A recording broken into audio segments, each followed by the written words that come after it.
আমাদেরকে পুলিশ মারছে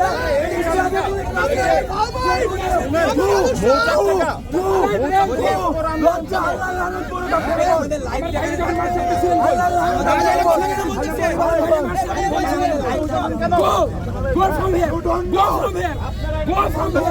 Go from জনসাধারণ বাইরে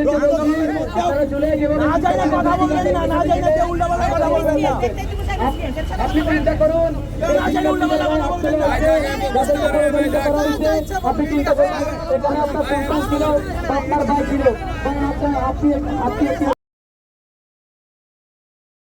তারা আমি বলছি এটা সবাই জুলাইয়ের যোদ্ধা, সে বলছে জুলাইয়ের যোদ্ধা আমার চ্যাটার বলে, এটা বলে সে আমাদের গলা চেপে ধরে আমাদের এই গোলাপি জামা পরা ছেলেটারে পা দিয়ে পিছাইছে লিটারেলি, রামিবকে পা দিয়ে লিটারেলি পিছাইছে। আওয়ামী লীগের পেতাত্তাদের বলতে চাই, লাবিবকে পা দিয়ে লিটারেলি পিছাইছে পুলিশ। বাটারা থানার এই সদস্য তাই সুজন এবং এসপি আবির এই নেতৃত্ব দিতে আমি দেখছি। যারা যারা এই হামলার নেতৃত্ব দিচ্ছে তাদের বিরুদ্ধে যদি যথাযথ ব্যবস্থা না নেওয়া হয় আমরা রাজপথ ছেড়ে দিব না। আমাদের সংগ্রাম চলবে, আমাদের সংগ্রাম চলবে। পারলে গুলি করে আমাদেরকে এখান থেকে সরা শুয়োরের বাচ্চা, তারপরে সরব না।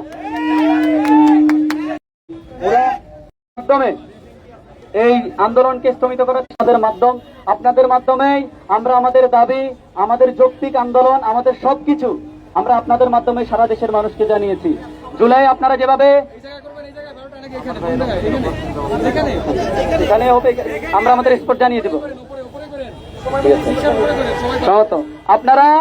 আপনারা এই জাতির দর্পণ, আপনারা জুলাই যেভাবে শিক্ষার্থীদের গায়ে হামলা করার পরে শিক্ষার্থীদের যৌক্তিক আন্দোলনগুলোকে সারা দেশে ছড়িয়ে দিচ্ছেন।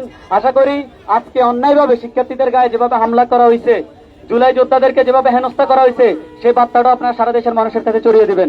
আপনাদের মাধ্যমেই আমি বিশ্বাস করি এই জুলাই আন্দোলন অনেকটাই সফল হয়েছে মিডিয়ার ভাইদের একান্ত আন্তরিকতার কারণে। তাদের আন্তরিকতার কারণেই তারা এই জাতির দর্পণ আয়না রূপে আবির্ভূত হয়েছিল বলে আমরা আমাদের দাবিগুলো সারা দেশের মানুষের কাছে ছড়িয়ে দিতে পেরেছি, একটা গণ আন্দোলন করতে পেরেছি। আমরা আশা করব শিক্ষার্থীদের এখনকার যে যৌক্তিক আন্দোলনগুলো আছে বা যৌক্তিক যে দাবিগুলো আছে সেগুলোকে আপনারা সারা দেশের মানুষের কাছে ছড়িয়ে দিবেন। আপনারা শিক্ষার্থীদের যৌক্তিক আন্দোলনের সাথে